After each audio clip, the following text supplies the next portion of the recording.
Good morning students.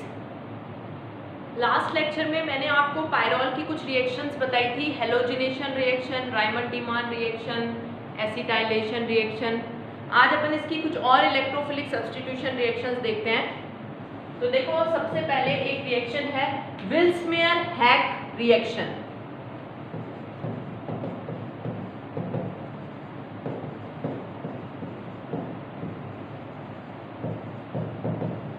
विल्समेयर-हैक reaction. तो विल्समेयर-हैक reaction में अपन क्या करते हैं, जैसे अपन ये पायरॉल लिया और ये जो रिएक्शन होती है ये NN डाइमिथाइल फॉर्मामाइड के साथ होती है। ये देखो, ये जो है NN डाइमिथाइल फॉर्मामाइड, इसे बोलते हैं NN डाइमिथाइल फॉर्मामाइड और POCl। तो ये आप इस मॉलिक्यूल को ध्यान रखें, कभी भी इसके साथ अगर रिएक्शन करा रहे हैं और साथ में POCl3 है तो वो रिएक्शन विल्समेयर-हैक रिएक्शन होती है। इस मॉलिक्यूल का नाम है NN डाइमिथाइल फॉर्मामाइड।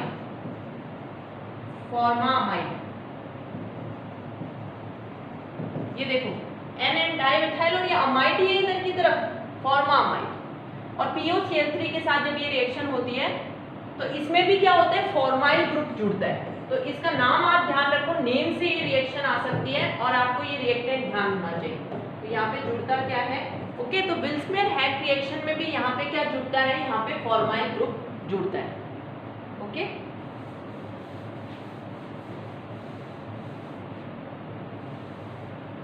कल मैंने आपको रायमंड-टीमान रिएक्शन बताई थी, रायमंड-टीमान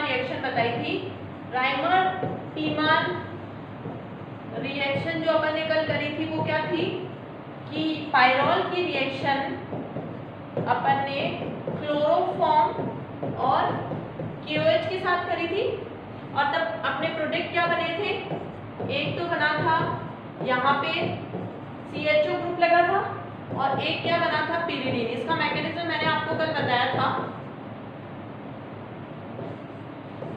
अगर हम पायरॉल की रिएक्शन CCl4 टेट्राक्लोरोकार्बन प्लस बेस अगर मैं KOH लूं, इसके साथ कराती हूं तो भी इसको रायमंड-टीमान रिएक्शन ही कहते हैं, ओके। और यहाँ पे होगा क्या, तो एक तो बेस है, तो बेस अगर होगा तो आप ये कर सकते हो कि यहाँ से, इसमें से बेस अगर है तो प्रोटॉन नेगेटिव निकल जाएगा, प्रोटॉन निकल जाएगा और ये रेजोनेटिंग स्ट्रक्चर से यहाँ और ये यहाँ से यहाँ। पहली स्टेप तो ये होगी, प्रोटॉन निकल जाएगा। दूसरा क्या हो सकता है, दूसरा क्या होता है कि ये जो KOH है, यहाँ पे जो ये पोटेशियम है, ये एक क्या मॉलिक्यूल निकाल लेता है CCl के साथ मिलके, KCl निकाल लेता है। तो KCl जब निकल जाता है तो आपके पास CCl3 प्लस बच जाता है इलेक्ट्रोफाइल, ठीक है। और वो CCl3 प्लस में जो है इस पे अटैक करेगा, यहाँ पे ये N, यहाँ पे ये बॉन्डिंग, ये प्लस आ जाएगा, इसके ऊपर प्लस नहीं आएगा। क्यों? क्योंकि 3 बॉन्ड बनते हैं तब प्लस नहीं आता। ये यहाँ बॉन्ड और यहाँ पे आपका क्या लग जाएगा, CCl3 लग जाएगा। इतनी रिएक्शन हो जाएगी, ठीक है। उसके बाद में क्या होगा, देखो, फिर अगर आप इसका हाइड्रोलाइसिस, क्योंकि बेस भी अभी रिएक्शन में पड़ा हुआ है, तो वो जो बेस है वो क्या करेगा, या तो हाइड्रोलाइसिस भी करा सकते हैं या ये जो बेस है यही क्या करेगा, इन तीनों Cl की जगह क्या ला देगा, OH ला देगा। और कल ऐसा ही रायमंड-टीमान रिएक्शन में हुआ था, एक कार्बन पे 2 OH आए थे तो अपन ने बोला था कि 2 या 3 स्टेबल होते ही नहीं है, H2O निकल जाता है। तो ये H2O जब निकल जाएगा तो आप देखो इसमें क्या रह जाएगा, यहाँ पे C डबल बॉन्ड O रह जाएगा, ये वाला बॉन्ड तो, और ये OH रह जाएगा, एक तो एसिड बन जाता है। और फिर आप इस रिएक्शन को कैसे करा सकते हो कि ये जो H है ये इधर से इधर, ये इधर से इधर और लास्ट में ये N पे H वापस आ जाएगा, ये इधर बॉन्डिंग और ये COH। तो ये भी रायमंड-टीमान रिएक्शन ही है। आप ये ध्यान रखो कि CCl4 और बेस की प्रेजेंस में क्या होता है, CCl4 और KOH मिला के KCl निकल जाता है, CCl3 प्लस इलेक्ट्रोफाइल बनता है, वो इस पे अटैक करता है, ठीक है। यहाँ पे और उसके बाद में उसको बेस के साथ सारे Cl हट के OH लग जाते हैं, 2 OH से H2O निकलने के बाद कीटोनिक ग्रुप बन जाता है, ओवरऑल एसिड जुड़ जाता है और ये इस तरीके से रिएक्शन होती है। तो ये भी राइमर-टीमान रिएक्शन ही है। CCl4 और KOH की प्रेजेंस में एसिड जुड़ता है, C डबल बॉन्ड OH। ठीक है, तो ये आपको ध्यान रखना है। दूसरा, एसिड एक और तरीके से जुड़ सकता है, एक और नेम रिएक्शन है कॉल्बे-श्मिट रिएक्शन।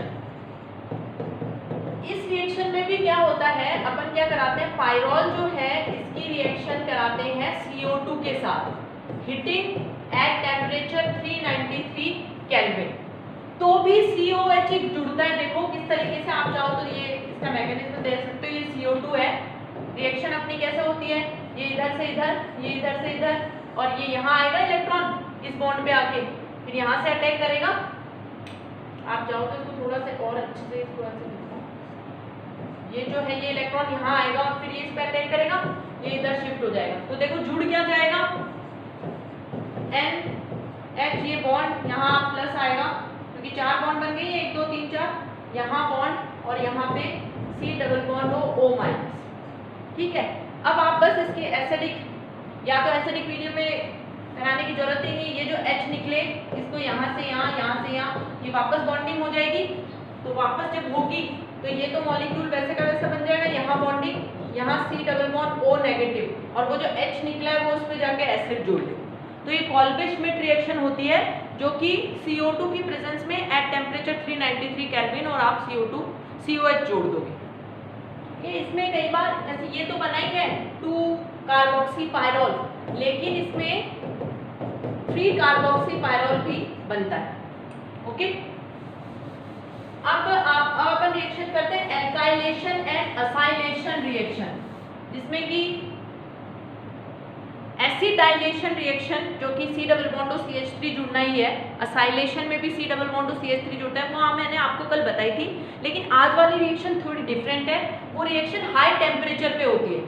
देखो कल मैंने आपको जो रिएक्शन बताई थी वो थी एसिडाइलेशन, उसमें अपन ने उसकी रिएक्शन कराई थी CH3 C double bond O Cl के साथ कराई थी और SnCl4 के साथ कराई थी। आज मैं आपको एसिटाइलेशन और एसाइलेशन में भी ये यही जुड़ता है R C double bond O group, लेकिन आज जो अपन रिएक्शन करा रहे हैं वो थोड़ी डिफरेंट, वो हाई टेम्परेचर पे करा रहे हैं, तो रिएक्शन डिफरेंट तरीके से होगी। आप देखो एल्काइलेशन और एसाइलेशन, 2 रिएक्शन बता रही हूँ, एल्काइलेशन एंड असाइलेशन। देखो आप सबसे पहले, जैसे ये पायरोल है, इसकी रिएक्शन अगर मैं CH3I के साथ कराऊं मिथाइल आयोडाइड की, अपन ले 333 केल्विन। ठीक है, हाई टेम्परेचर पे जब रिएक्शन होगी तब क्या होगा, तब सबसे पहले ये HI निकल जाएगा, ये वाला प्रोटॉन। ठीक है, और ये CH3 जो है वो यहाँ लग जाएगा। ये इसलिए आप ध्यान रखो, एल्काइलेशन रिएक्शन अगर हाई टेम्परेचर पे दी हुई है तो। और फिर अगर जो ये हाई टेम्परेचर की कंडीशन अगर बनी रहती है, हाई टेम्परेचर, तो तब क्या होगा, ये जो CH3 ये शिफ्ट हो जाता है यहाँ से कहाँ, एक तो 2 पे और ये 3 भी बना सकता है, इधर लिख देती हूँ मैं 3, ये भी तो 3, तो ये 2 तरह के मॉलिक्यूल बन सकते हैं। ठीक है, इसी तरीके से अगर आप इसका असाइलेशन कराओ, अगर यही रिएक्शन में CH3 C double bond O Cl 353 kelvin पे कराऊं तो सेम इसी तरीके से रिएक्शन होगी। देखो यहाँ पे ये ऐसी रिएक्शन मैंने आपको बताई भी थी जब मैंने उसकी एसिडिक प्रॉपर्टीज बताई थी और अपन ने सोडियम और पोटेशियम सॉल्ट बनाया था, तब भी कुछ इसी तरीके की रिएक्शन हुई थी कि N पे अटैक हुआ था, और हाई टेम्परेचर पे भी वैसी रिएक्शन होती है। तो यहाँ पे क्या हो जाएगा, ये देखो ये C डबल बॉन्ड और CH3 पहले यहाँ जुड़ जाएगा और फिर हाई टेम्परेचर ही अगर रहेगा तो ये शिफ्ट हो जाएगा 2 और 3 पे।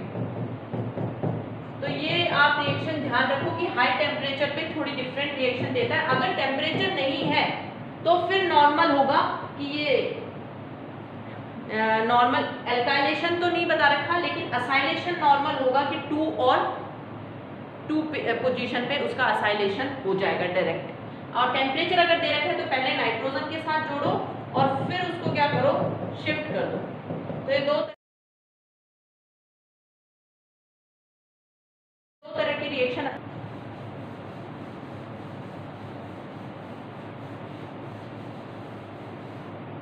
अब देखो एक रिएक्शन है होबन-हॉश सिंथेसिस।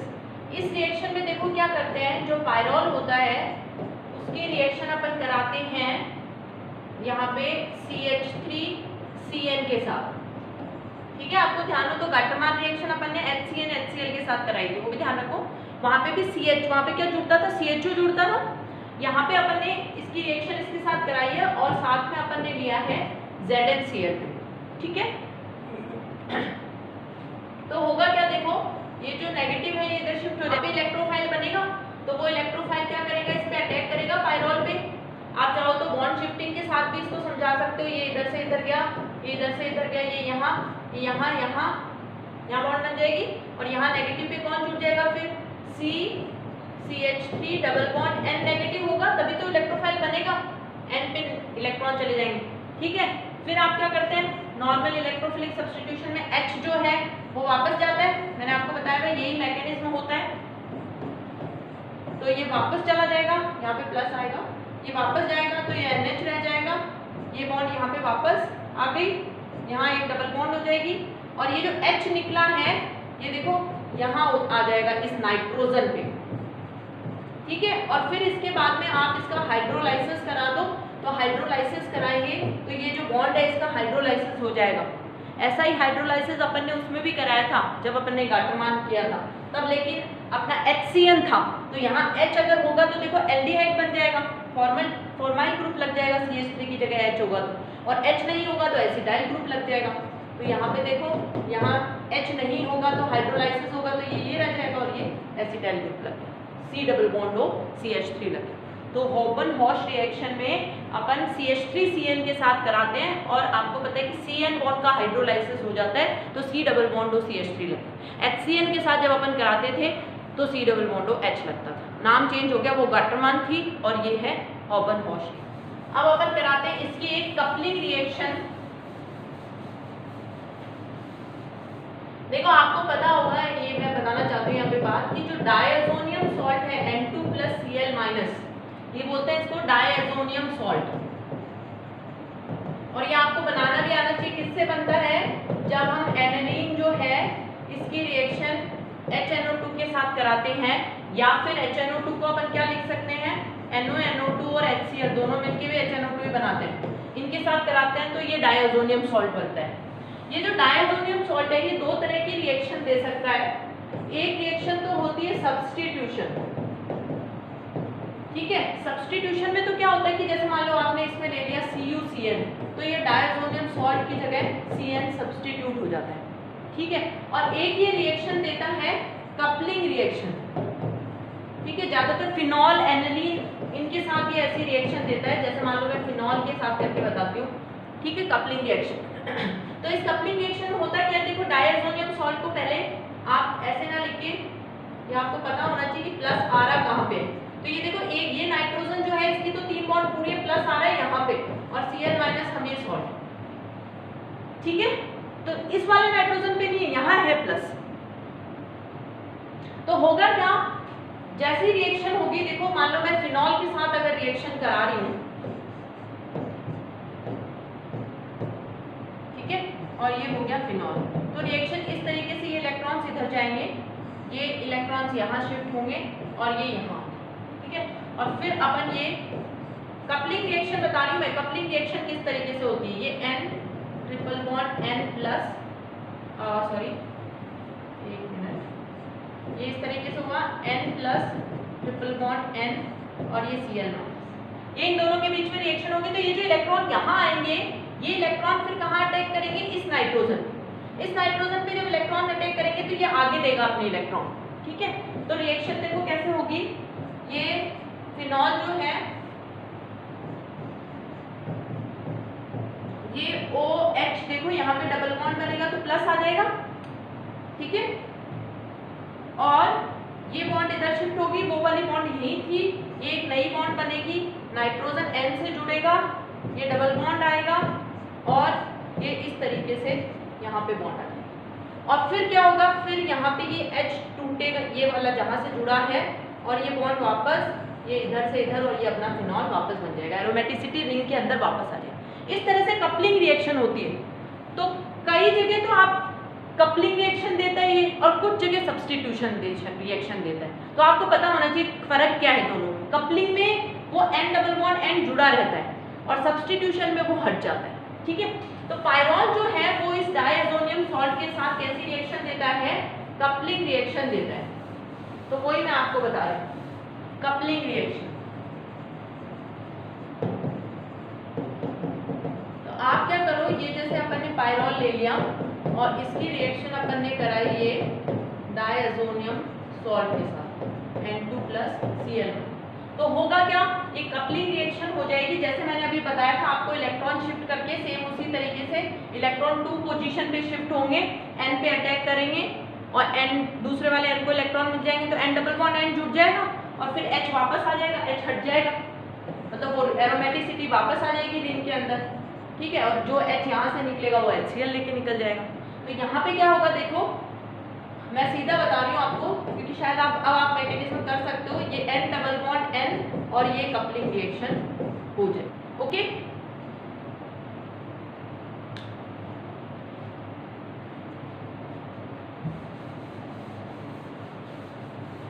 इसकी एक और रिएक्शन है, एक रिएक्शन और है, that is मैनिश reaction, MANNICH, मैनिश reaction, ठीक है। वो मैनिश रिएक्शन में अपन क्या करते हैं, ये जो पायरॉल है इसकी रिएक्शन कराते हैं फॉर्मल्डिहाइड के साथ। और फॉर्मल्डिहाइड में फिर अपन जैसे मान लो सेकेंडरी या प्राइमरी कोई भी अमीन ले सकते हैं। जैसे मैंने अभी सेकेंडरी अमीन लिया है 2 डिग्री अमीन, 1 डिग्री भी ले सकते हो आप, RNH2 भी ले सकते हो। रिएक्शन का देखो मैं डायरेक्ट मैकेनिज्म बता रही हूँ कैसे होता है। डायरेक्ट मैकेनिज्म तो डिफरेंट है, लेकिन इस तरीके से अपन प्रोडक्ट निकाल सकते हैं।